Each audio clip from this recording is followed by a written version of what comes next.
সুপ্ৰভাত মৰমৰ ছাত্ৰ ছাত্ৰীসকল, পোনপ্ৰথমে মই মোৰ ইউটিউব চেনেল KB আছামিজলৈ তোমালোক সকলোকে স্বাগতম জনাইছোঁ। আজি মই তোমালোকক গৌৰৱ পাঠটিৰ প্ৰশ্নোত্তৰসমূহ দিবলৈ ওলাইছোঁ। প্ৰশ্নোত্তৰসমূহ কৰাৰ আগতে তোমালোকে গৌৰৱ পাঠটি মই আগতে মোৰ এটা ভিডিঅ'ত দিয়া হৈছিল। সেই ভিডিঅ'টো তোমালোকে এবাৰ চাই ল'বা, ভালদৰে বুজি ল'বা। তাৰপিছত তোমালোকে প্ৰশ্ন উত্তৰ শিতানত হাত দিবা। মই আগতেও কৈছোঁ আৰু এতিয়া পুনৰ কওঁ, তোমালোকে দীঘল প্ৰশ্ন উত্তৰসমূহ ভালদৰে বুজি লৈ তোমালোকে নিজাকৈ লিখাৰ চেষ্টা কৰিবা। তেতিয়া তোমালোকৰ ক্ৰিয়েটিভিটিও বাঢ়িব আৰু নিজস্ব শৈলীও তোমালোকৰ প্ৰকাশ ঘটিব, বিকাশ ঘটিব। ছাত্ৰ ছাত্ৰীসকল, আহাচোন এতিয়া আমি গৌৰৱ পাঠটোৰ প্ৰশ্নোত্তৰসমূহলৈ যাওঁ। গৌৰৱ পাঠটিৰ প্ৰথম চমু প্ৰশ্নকেইটা হৈছে, কালিৰাম মেধিৰ অসমীয়া ব্যাকৰণ আৰু ভাষা সম্পৰ্কীয় গ্ৰন্থখনৰ নাম লিখা। অসমীয়া ব্যাকৰণ আৰু ভাষাতত্ত্ব। ডিভাইন কমেডি কাৰ ৰচনা? ডিভাইন কমেডি ডান্তেৰ ৰচনা। নেপোলিয়ন বোনাপাৰ্ট কোন দেশৰ বীৰ আছিল? নেপোলিয়ন বোনাপাৰ্ট ফ্ৰান্সৰ বীৰ আছিল। মৈথিলী আৰু বঙালীয়ে কোনগৰাকী পণ্ডিতক লৈ টনাটনি কৰে? মৈথিলী আৰু বঙালীয়ে উত্তৰ ভাৰতৰ বিখ্যাত বৈষ্ণৱ কবি বিদ্যাপতিক লৈ টনাটনি কৰে। জাপানীবিলাকে নিজৰ দেহৰ গঢ় কাৰ নিচিনা কৰিবলৈ চেষ্টা কৰিছে? জাপানীসকলে নিজৰ দেহৰ গঢ় ককেচিয়ানবিলাকৰ নিচিনা কৰিবলৈ যত্ন কৰিছে। খৰ চমু প্ৰশ্ন, প্ৰতিটো প্ৰশ্নৰ মূল্যাংক 2 অথবা 3। তোমালোকে মই ইয়াতে ব্ৰেকেটৰ ভিতৰত কিছুমান কথা দিছোঁ, তোমালোকে চাবা। যদিহে 3 নম্বৰ থাকে তেতিয়াহ'লে এই কথাখিনি লিখিব লাগিব। 2 নম্বৰ থাকিলে ওপৰৰ কথাখিনি নিলিখি মূল পইণ্টলৈ আহিলেও হ'ব। সৌভাগ্যৰ পৰা গৌৰৱ কেনেকৈ উপজে? বিশিষ্ট পণ্ডিত কালিৰাম মেধিয়ে গৌৰৱ শীৰ্ষক পাঠটিত যি 3 ঠাইৰ পৰা গৌৰৱ উৎপন্ন হয় বুলি উল্লেখ কৰিছে, তাৰে ভিতৰত অন্যতম হ'ল সৌভাগ্য। লেখকৰ মতে সৌভাগ্যৰ পৰা মানুহে জন্ম, ধন আৰু মান লাভ কৰে। আমাৰ সমাজত উপৰিপুৰুষসকলে বান্ধি থৈ যোৱা নিয়ম অনুসৰি ভাল বা উচ্চ বংশত জন্ম লাভ কৰিলে আপোনা আপুনি মান লাভ কৰে। উদাহৰণস্বৰূপে কৰ্ণৰ জন্ম পাণ্ডৱৰ নিচিনা আছিল যদিও নিজ বংশ পৰিচয়ৰ বাবেই কৰ্ণই সমাজৰ পৰা ঠাট্টা আৰু ইতিকিং লাভ কৰিছিল। সেইদৰে নিধিৰাম বৰুৱাৰ পুতেক গৰুচুৰ হ'লেও ভূঞা বংশৰ ল'ৰা, কলামণি দাস বিদ্যাভূষণ হ'লেও সামান্য মানুহ, গতিকে তেওঁ মালা আৰু ঠগী পাছে পৰে। তোমালোকক মই এই কথাখিনি মোৰ আগৰ ভিডিঅ'টোত, গৌৰৱ পাঠটোৰ ভিডিঅ'টোত তোমালোকক মই বুজাই কৈছোঁ যে সৌভাগ্যই কেনেকৈ গৌৰৱ আনে। এতিয়া আমি তোমালোকক যদি 3 নম্বৰ থাকে তেতিয়াহ'লে এই কথাখিনি লিখিবা।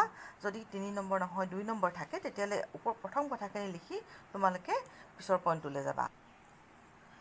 একেদৰে সৌভাগ্যৰ পৰা মানুহে ধন লাভ কৰি সমাজৰ পৰা মান সম্ভ্ৰম লাভ কৰে। ধনৰ গোন্ধৰ ফলতেই সকলোৱে তেওঁৰ ওচৰত বিনীত, শিষ্টাচাৰী আৰু নম্ৰ হৈ পৰে। ধনীৰ ল'ৰাই বেয়া কাম কৰিলেও মানহানি নহয়, বৰঞ্চ টকা থাকে মানে বাহিৰৰ পৰা মান ভক্তি আপোনা আপুনি আহি লগ ধৰে। সেয়েহে কথাতে কোৱা হয়, ধনেই ধৰ্মৰ মূল, ধন নহ'লে যায় জাতি কুল। এনেদৰে সৌভাগ্যৰ পৰা মানুহে জন্ম, ধন আৰু মান লাভ কৰি গৌৰৱ কৰিবলৈ সুবিধা পায়। ইয়াৰ পিছৰ প্ৰশ্নটো হৈছে, ৰূপৰ বলত পোৱা মান আৰু ভক্তি স্থায়ী হয়নে? বুজাই লিখা। ইয়াত 3 নম্বৰ থাকিব, গতিকে আমি কথা অকণমান বহলাই লিখিম। ৰূপৰ বলত পোৱা মান আৰু ভক্তি প্ৰকৃততে স্থায়ী নহয়, কাৰণ ৰূপ ঈশ্বৰ দত্ত। তোমালোকে নিশ্চয় বুজিছা। ওপৰলাই নিদিলে আমি ৰূপ নিজে আমি কি কৰিব নোৱাৰোঁ, আহৰণ কৰিব নোৱাৰোঁ। কামদেৱ, এণ্ডিমিয়ান, তিলোত্তমা আৰু হেলেনৰ ৰূপ মাধুৰী নিজৰ আৰ্জিত নহয়।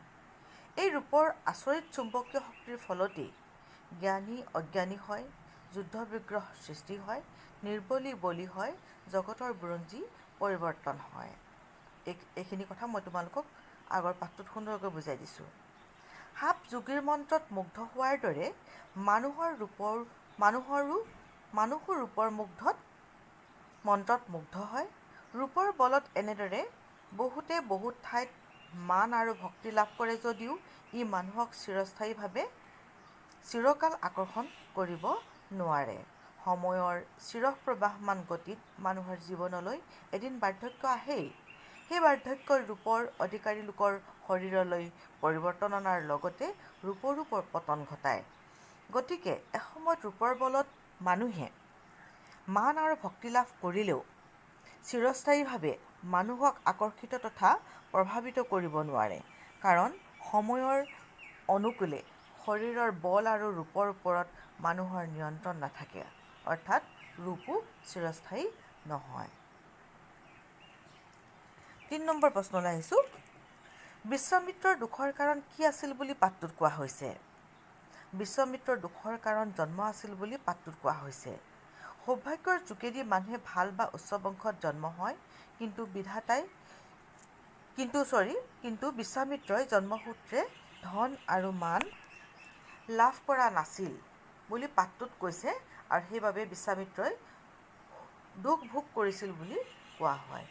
বিশ্বামিত্ৰৰ ইমান পাণ্ডিত্যৰ পিছতো জন্মৰ কাৰণে তেওঁ দুখ ভোগ কৰিছিল বুলি কোৱা হয়।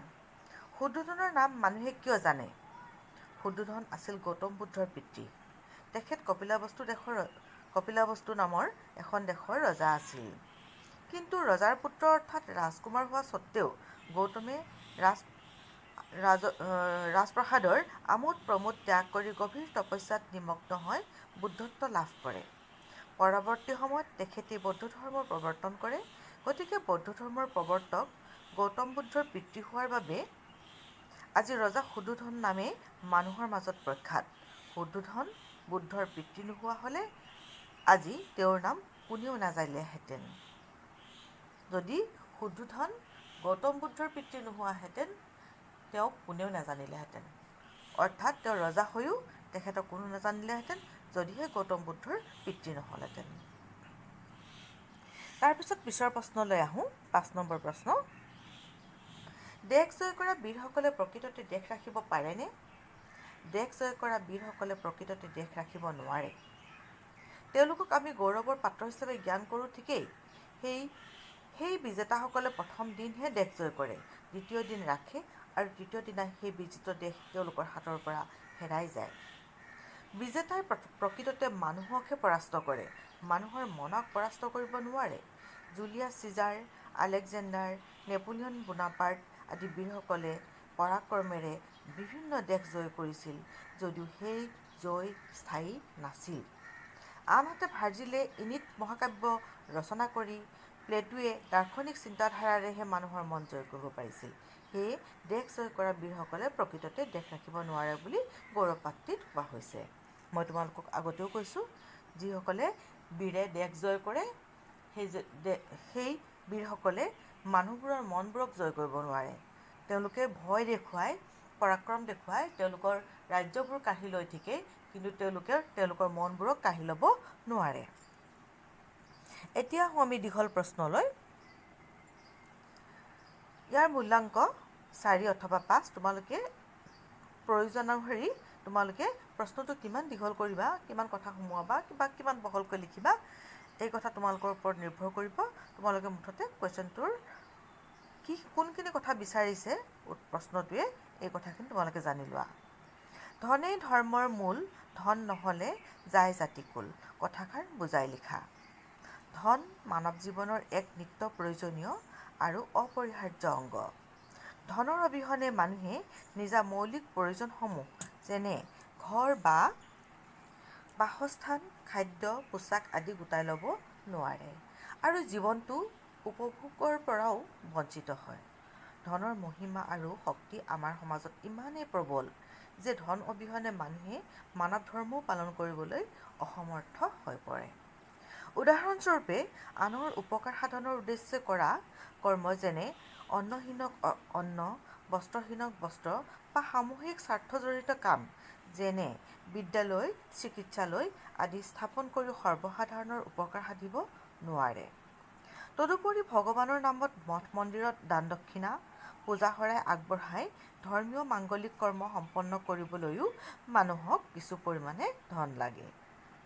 যিয়ে এনে ক্ষেত্ৰত মোটা অংকৰ ধন খৰচ কৰিবলৈ সক্ষম, তেওঁলোকক সমাজেও সমীহ কৰে, সন্মান যাচে, সকলোতে আগস্থান দিয়ে। মানুহ ধনৱন্ত হ'লেও তেওঁ ধন ধাৰে দিব নালাগে, দান কৰিব নালাগে, সৎ কামত খৰচ কৰিব নালাগে, একো কৰিব নালাগে।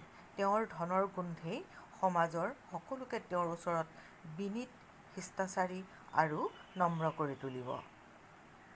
তেওঁৰ ল'ৰাই সংসাৰত উপজি একো কৰিব নালাগে, বৰঞ্চ সেই ল'ৰাই যিমান বেয়া কাম নকৰক তেওঁৰ মানহানি নহয়।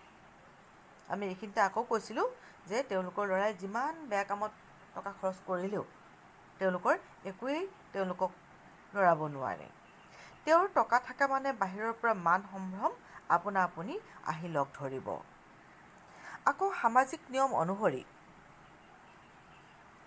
কোনো মানুহ যিমানেই উচ্চকুল বা জাতৰ নহওক কিয়, তেওঁৰ যদি ধন নাথাকে তেওঁক কোনেও মান সম্ভ্ৰম নকৰে, বৰঞ্চ তেওঁৰ সেই উচ্চকুল বা জাতৰ পৰিচয়ো সময়ত বিলুপ্ত হয়। সেয়ে কোৱা হয়, ধনেই ধৰ্মৰ মূল, ধন নহ'লে যায় জাতি কুল। ইয়াৰ পিছত ২ নম্বৰ প্ৰশ্ন, গৌৰৱ পাঠটোত প্ৰকৃত গৌৰৱৰ কাৰণ কি বুলি কোৱা হৈছে? প্ৰবন্ধকাৰ কালিৰাম মেধিয়ে গৌৰৱ প্ৰবন্ধটিৰ মাজেৰে গৌৰৱ ক'ৰ পৰা জন্মে, কেনেধৰণৰ গৌৰৱে মানুহৰ জীৱন প্ৰভাৱিত কৰে তাৰে আলোচনা দাঙি ধৰিছে। লেখকে পাঠটিত অৱতাৰণা কৰিছে যে সৌভাগ্য, শৰীৰ আৰু মন এই তিনি ঠাইৰ পৰা উপজা গৌৰৱৰ ভিতৰত মন অৰ্থাৎ মানসিক উৎকৰ্ষ সাধনৰ জৰিয়তে লাভ কৰা জ্ঞান, আত্মসংযম আৰু আত্মদানহে প্ৰকৃত গৌৰৱৰ কাৰণ বুলি অভিহিত কৰিছে। ছক্ৰেটিছৰ জ্ঞান, হৰিশ্চন্দ্ৰৰ ন্যায়, প্ৰহ্লাদৰ আত্মসংযম আৰু জয়মতীৰ আত্মদান ইতিহাসৰো গৌৰৱৰ বিষয়। আৰু এনেধৰণৰ আত্মত্যাগ বা আত্মবলিদান বা আত্মসংযম আৰু অনেক আছে। পাঠ্যপুথিত এখেতসকলৰ কথা উল্লেখ আছে কাৰণে আমি এখেতসকলৰ নামেই উল্লেখ কৰিছোঁ। শ্বেক্সপিয়েৰ, কবীৰ, মাধৱদেৱ আদি মহাপুৰুষৰ পূৰ্ণাংগ জীৱনী পোৱা নাযায়, যদিও বিস্তৃত জীৱনী থকা মহা সম্ৰাটতকৈ তেওঁলোকৰ বিষয়ে আমি বেছি জানো। হয়, তেওঁলোকৰ শ্বেক্সপিয়েৰ, কবীৰ, মাধৱদেৱ, মহাপুৰুষ শংকৰদেৱ আদিৰ জীৱনী পোৱা নাযায় সম্পূৰ্ণৰূপে, কিন্তু তেওঁলোকৰ বলেৰে ইমান মহিয়ান যে আমি তেওঁলোকৰ জীৱনী বিচাৰি বিচাৰি পঢ়োঁ বা জানিবলৈ চেষ্টা কৰোঁ। কিন্তু বিস্তৃত যিমানবিলাক ডাঙৰ ডাঙৰ ব্যক্তি আছে, ৰজা মহাৰাজা আছে, তেওঁলোকৰ জীৱনী থকাৰ পিছতো আমি কি নকৰোঁ, তেওঁলোকৰ জীৱনী আমি হাততে পায়ো আমি কি নকৰোঁ, নপঢ়োঁ বা আমি জানিবলৈ চেষ্টা নকৰোঁ। বাতৰি কাকতত দুখীয়া, কবি, দাৰ্শনিক, পণ্ডিত, স্বাৰ্থত্যাগী তথা পৰোপকাৰী লোকৰ পৰিৱৰ্তে বহুত ধনী, মানী, ডাঙৰ মানুহৰ কথা প্ৰকাশ হয়। কিন্তু শেষত দুখীয়া, কবি, দাৰ্শনিক, পণ্ডিতসকলৰ নামহে জগতত স্থায়ী হৈ ৰয়। আজি ৰজা শুদ্ধোধনৰ নাম প্ৰখ্যাত কেৱল তেওঁৰ পুত্ৰ গৌতম বুদ্ধৰ জহত। একেদৰে সুমাৰ, অনন্ত কন্দলী, দাস, বিদ্যাপতি আদি পণ্ডিতসকলক বিভিন্ন দেশ বা ৰাজ্যৰ মানুহে নিজৰ বুলি কৈ গৌৰৱ কৰে। আনকি অসমৰ ভিতৰতে মাধৱ কন্দলী, মাধৱদেৱ, অনন্ত কন্দলী আদি মহাত্মাসকলক ভিন ভিন জিলাৰ মানুহে ভিন ভিন জিলাত পেলাই বা নিজৰ জেগাত পেলাই গৌৰৱ কৰিব লাগিছে। তদুপৰি দেশ জয় কৰা মহান বীৰসকল যেনে Julius Caesar, Alexander, Napoleon Bonaparte আদিসকলতকৈ মানুহৰ মন জয় কৰিবলৈ সক্ষম হৈছিল জ্ঞানৰ উৎকৰ্ষ সাধনৰ জৰিয়তে যুগমীয়া কীৰ্তি ৰাখি থৈ যোৱা ভাৰ্জিল, প্লেটো, মাৰ্টিন লুথাৰ আদি লোকসকলে।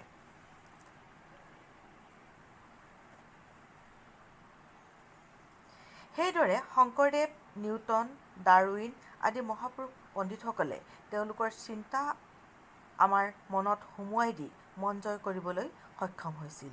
সেয়ে কোৱা হৈছে মনৰ পৰা উপজা জ্ঞান, আত্মসংযম আৰু আত্মদানহে প্ৰকৃত গৌৰৱৰ কাৰণ, যাৰ বাবে ই স্থায়ী আৰু স্বৰ্গীয়। ৩ নম্বৰ প্ৰশ্ন, প্ৰসংগ সংগতি দৰ্শাই ব্যাখ্যা কৰা। বিজেতাই মানুহকহে পৰাস্ত কৰে, মানুহৰ মনক পৰাস্ত কৰিব নোৱাৰে। ব্যাখ্যা কথাফাকি আমাৰ পাঠ্যপুথি সাহিত্য সৌৰভৰ অন্তৰ্গত প্ৰবন্ধকাৰ কালিৰাম মেধিৰ গৌৰৱ নামৰ পাঠটিৰ পৰা বা প্ৰবন্ধটিৰ পৰা তুলি অনা হৈছে। মনত ৰাখিবা, এইটো যিহেতু এটা প্ৰবন্ধ হয় সেইকাৰণে আমি কথাফাকি বুলি কৈছোঁ, আৰু যদি কবিতা হয় আমি কবিতাফাকি বুলি ক'ম। প্ৰকৃত গৌৰৱৰ কাৰণ দৰ্শোৱাৰ প্ৰসংগত লেখকে এই বাক্যশাৰী অৱতাৰণা কৰিছে।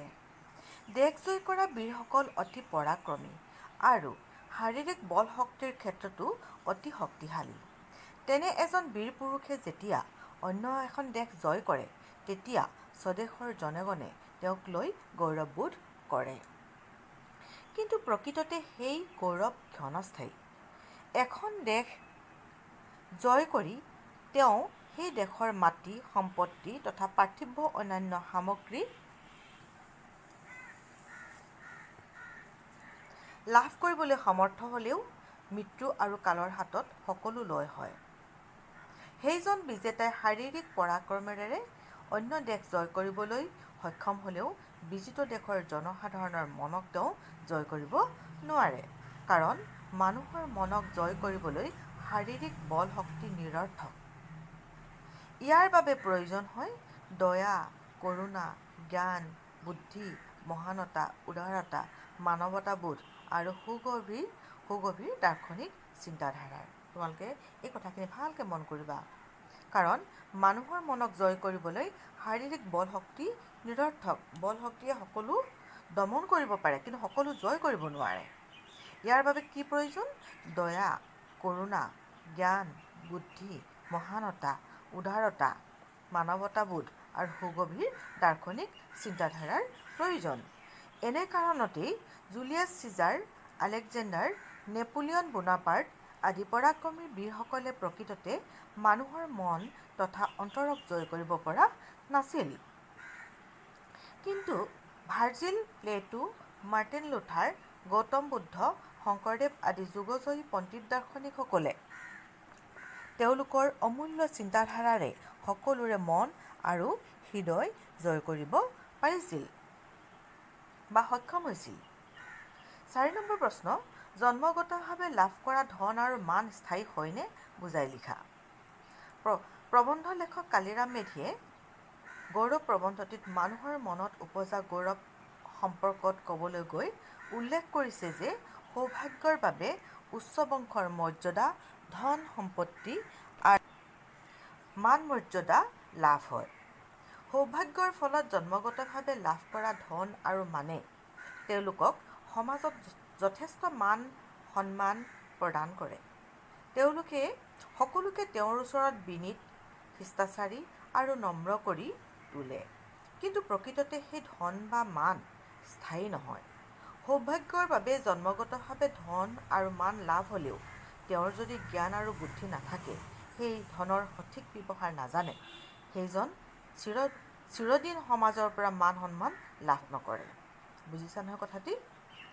সৌভাগ্যৰ বাবে যদি জন্মগতভাৱে ধন আৰু মান লাভ কৰে আৰু প্ৰকৃতাৰ্থত তেওঁৰ যদি জ্ঞান বুদ্ধি নাথাকে, তেতিয়াহ'লে সেই ধনৰো সঠিক ব্যৱহাৰ তেওঁ নাজানিব আৰু সেই জ্ঞানেও তেওঁ সমাজৰ পৰা আদৰ সন্মান লাভ কৰিব নোৱাৰিব। ধনৰ গৌৰৱ দুদিনীয়া। পৃথিৱীৰ আটাইতকৈ ধনৱন্তজনো ভাগ্য আৰু সময়ৰ পাকচক্ৰত দৰিদ্ৰ হৈ পৰিব পাৰে। এনে কুবেৰৰ ধন মহাদেৱৰ ভিক্ষাৰ জুলুঙাতকৈ নিজ বুলি ভবা হয়। এই লাইনটো মন কৰিবা। মই এই লাইনটো তোমালোকক মোৰ আগৰ ভিডিঅ'টিত গৌৰৱ পাঠটিৰ ভিডিঅ'টিত মই বুজাই দিছোঁ। কুবেৰৰ ধন মহাদেৱৰ ভিক্ষাৰ জুলুঙাতকৈ নিজ বুলি ভাবিয়েই কি কৰিছিল ভগৱান শ্ৰীকৃষ্ণই পৰিত্যাগ কৰিছিল। দুৰ্যোধনৰ ঐশ্বৰ্য বিদুৰৰ খুদ চাউলৰ ওচৰত অতি তুচ্ছ বুলি ভাবিয়েই ভগৱান শ্ৰীকৃষ্ণই পৰিত্যাগ কৰিছিল।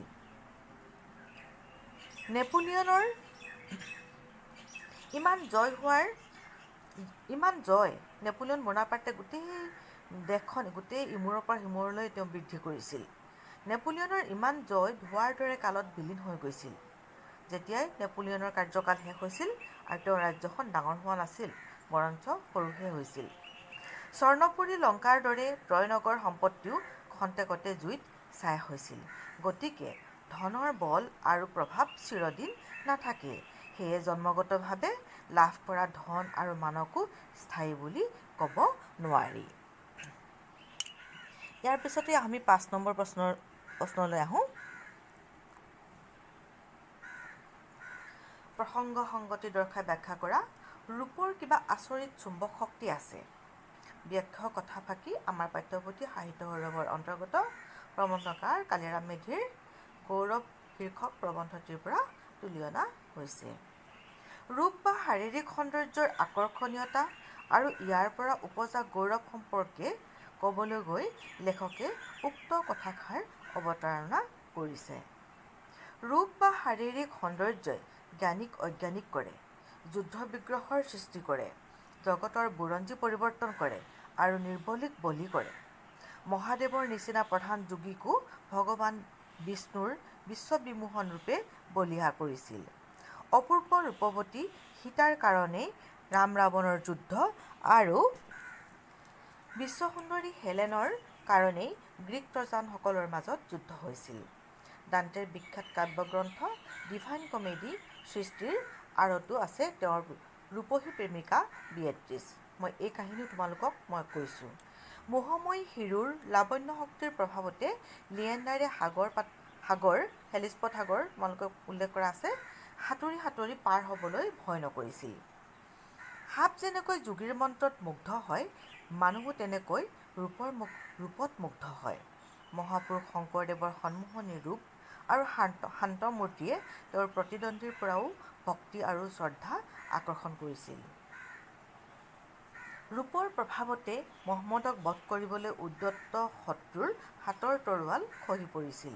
সেয়ে কোৱা হয়, ৰূপৰ কিবা এক আচৰিত চুম্বক শক্তি আছে, যাৰ ফলত বহুতে বহুত ঠাইত মান আৰু ভক্তি লাভ কৰে। তোমালোকে এই কথাখিনি পঢ়াৰ আগতে তোমালোকে মোৰ আগৰ ভিডিঅ'টো চাবা। কি কাৰণে, কেনেকৈ ৰূপ স্থায়ী নহয়, কেনেকৈ বা ৰূপৰ বলত কেনেধৰণে কি কি ঘটনা সংঘটিত হৈছিলে, এইবিলাক কথা মই বহলকৈ আলোচনা কৰিছোঁ আগৰ ভিডিঅ'টোত।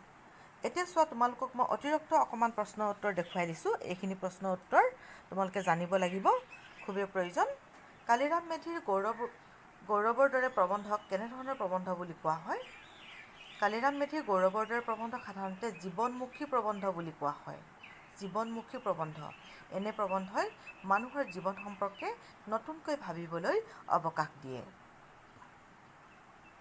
অসমীয়া ভাষাত কালিৰাম মেধিৰ উপৰিও কোনজন লেখকৰ ৰচনাত জীৱনমুখী ভাৱ প্ৰকাশ পাইছে? সত্যনাথ বৰাৰ ৰচনাত। কালিৰাম মেধিৰ জন্ম কেতিয়া আৰু ক'ত হৈছিল?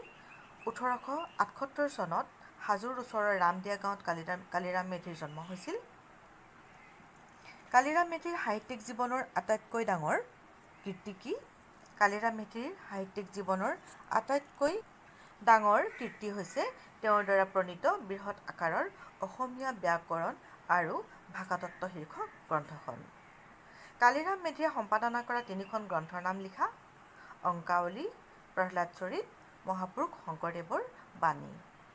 কোনখন সম্পাদিত গ্ৰন্থই কালিৰাম মেধিক বৈষ্ণৱ সাহিত্যৰ এজন গৱেষক পণ্ডিত ৰূপে পৰিচয় কৰালে?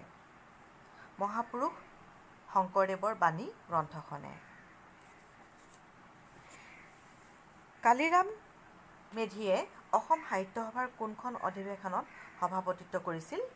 ১৯১৯ চনত অনুষ্ঠিত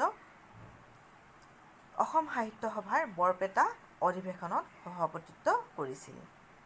ত্ৰয় নগৰ কি কাৰণে ধ্বংস হৈছিল? বিশ্বসুন্দৰী হেলেনৰ কাৰণে। গ্ৰীক আৰু ট্ৰজানসকলৰ মাজত যুদ্ধ হৈছিল আৰু যাৰ ফলত ত্ৰয় নগৰ ধ্বংস হৈছিল। দান্তেয়ে লিখা বিখ্যাত গ্ৰন্থখনৰ নাম কি? Divine comedy. দান্তে কোন দেশৰ কবি? ইটালী দেশৰ। লিয়েণ্ডাৰে কাক পাবলৈ সাগৰ সাঁতুৰি পাৰ হৈছিল? হিৰো নামৰ এগৰাকী সুন্দৰীক পাবলৈ লিয়েণ্ডাৰে হেলিস্পট সাগৰ সাঁতুৰি পাৰ হৈছিল। হোমাৰে লিখা মহাকাব্য দুখনৰ নাম কি কি? ইলিয়াড আৰু ওডিচি। পিছৰ প্ৰশ্ন, ইনিড নামৰ কাব্যৰ ৰচয়িতা কোন? ইনিড নামৰ কাব্যৰ ৰচয়িতা হ'ল ভাৰ্জিল। চুকাফা কোন? তেওঁ কেতিয়া নিজ ৰাজ্য প্ৰতিষ্ঠা কৰিছিল? চুকাফা প্ৰথম আহোম স্বৰ্গদেউ আছিল। 1229 চনত আহোম ৰাজ্য প্ৰতিষ্ঠা কৰে। মধ্যাকৰ্ষণ শক্তিৰ আৱিষ্কাৰক কোন? Sir Isaac Newton. ডাৰউইন কোন আছিল? ইংলেণ্ডৰ বিখ্যাত বিজ্ঞানী আছিল ডাৰউইন।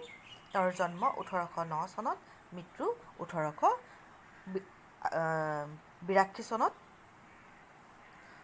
এওঁৰ জীৱবিজ্ঞান সম্পৰ্কে বিভিন্ন তথ্য মানৱ সমাজক দি গৈছে।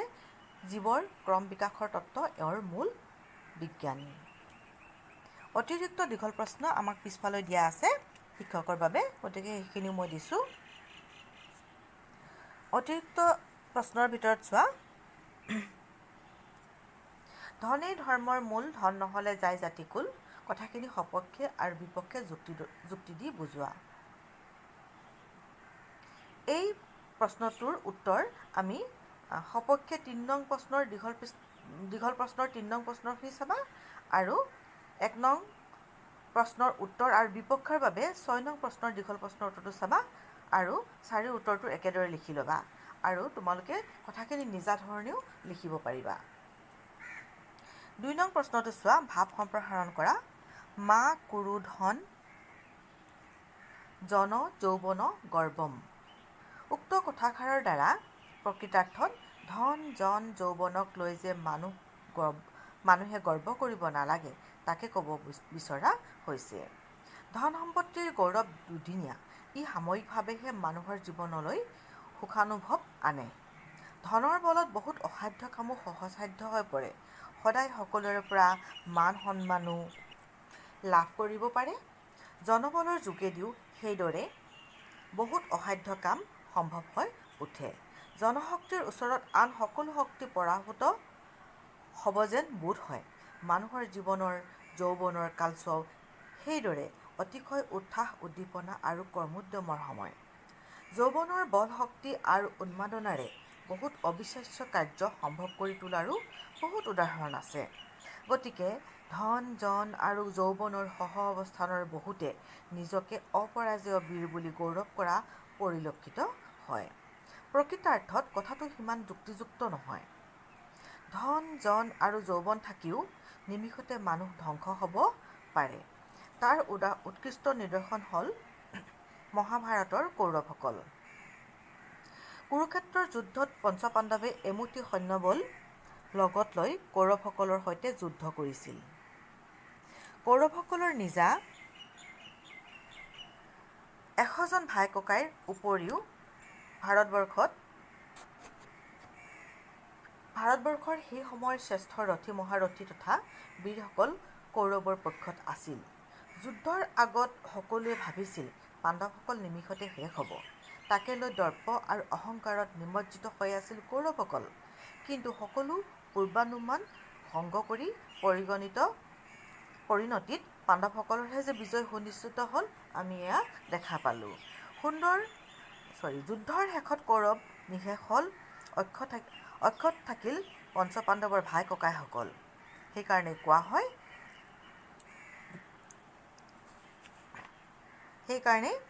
হয় মা কুৰু ধন জন যৌৱন গৰ্বম। তাৰ পিছৰ প্ৰশ্নটো হ'ল, যি দেশৰ জাতীয় জীৱন যিমান হস্থপূৰ্ণ সেই দেশৰ সাহিত্যও সিমান হস্থপূৰ্ণ। এই কথাষাৰ কৈছিল লক্ষ্মীনাথ বেজবৰুৱাই। জাতীয় জীৱন আৰু সাহিত্যৰ মাজত সম্বন্ধ নিবিড়। আকৌ কৈছোঁ, জাতীয় জীৱন আৰু সাহিত্য ইয়াৰ মাজত সম্বন্ধ অতি নিবিড়। এটা জাতিৰ ৰাজনৈতিক সামাজিক জীৱনৰ আভাস সেই জাতিৰ সাহিত্যৰ মাজেদিহে পাব পাৰি। কাৰণ সাহিত্যিকে সাহিত্য ৰচনা কৰে সমসাময়িক সমাজ জীৱনৰ পটভূমিত। সেয়েহে জাতীয় জীৱনৰ ধ্বনি প্ৰতিধ্বনি সাহিত্যৰ মাজত প্ৰতিফলিত হয়। দাপোনত নিজৰ মুখ প্ৰতিবিম্বিত হোৱাৰ দৰে সাহিত্যৰ মাজতো জাতীয় চিত্ৰ প্ৰকাশিত হয়। সেইকাৰণে সাহিত্যিক জীৱন জাতিৰ দাপোনস্বৰূপ বুলি কোৱা হয়। জাতীয় জীৱন যদি ষষ্ঠপূৰ্ণ হয়, অৰ্থাৎ জাতীয় গৌৰৱ ঐতিহ্য যদি উজ্জ্বলতৰ হয়, জাতীয় চেতনা আৰু আদৰ্শ যদি মহিমামণ্ডিত হয়, ৰাজনৈতিক অৰ্থনৈতিক জীৱন যদি আদৰ্শ প্ৰণোদিত আৰু পৰিপুষ্ট হয়, তেনে জাতীয় জীৱনৰ পটভূমিত সৃষ্ট সাহিত্যৰ গতিপ্ৰবাহো উজ্জ্বলতৰ হয়, সুসমৃদ্ধিৰ পথত আগুৱাই যায়। তেনে সাহিত্যৰাজিয়ে জাতিটোক গৌৰৱৰ আসনত প্ৰতিস্থাপিত কৰি বিশ্বৰ বুকুত কীৰ্তি স্থাপন কৰিবলৈ সক্ষম হৈ উঠে। সেইকাৰণেই সমৃদ্ধিশালী জাতীয় জীৱন সমৃদ্ধ সাহিত্য সৃষ্টিৰ মুক্ত অংগন বুলি আমি ক'ব পাৰোঁ। ছাত্ৰ-ছাত্ৰীসকল, মই তোমালোকৰ পাঠৰ প্ৰশ্নোত্তৰসমূহ দিলোঁ, তাৰ লগতে অতিৰিক্ত প্ৰশ্নোত্তৰসমূহো কিছু পৰিমাণে মই দিবলৈ চেষ্টা কৰিলোঁ। তোমালোকে পাঠটিৰ শেষৰ ফালে বহুতখিনি চমুটোকা আছে, তোমালোকে সেইখিনি পঢ়িবা। পঢ়ি তোমালোকে কোনোবা বিজ্ঞজনৰ লগত, অভিজ্ঞজনৰ লগত তোমালোকে সেইখিনি আলোচনাও কৰিবা বা অন্য লোকৰ পৰা জানিবলৈ কথাখিনি চেষ্টা কৰিবা। তেতিয়াহে তোমালোকে এই পাঠটোৰ যোগেদি বহুত কথা শিকিব পাৰিবা। ইয়াত শিকিবলগীয়া বহুত কথাই আছে। আমি ইমান কম সময়ত আমি ইমানখিনি কথা তোমালোকক বুজাই কোৱাটো সম্ভৱ নহয়। গতিকে তোমালোকে ভালদৰে কথাখিনি বুজিবা আৰু বুজি উঠি তোমালোকে প্ৰশ্ন উত্তৰবিলাক কৰিবা। আজি মোৰ প্ৰশ্ন উত্তৰ শিতান শেষ হৈছে। আজিলৈ আহোঁ। মোৰ ভিডিঅ' যদি ভাল লাগিছে তোমালোকৰ, লাইক, শ্বেয়াৰ, ছাবস্ক্ৰাইব কৰিবলৈ নাপাহৰিবা। ধন্যবাদ।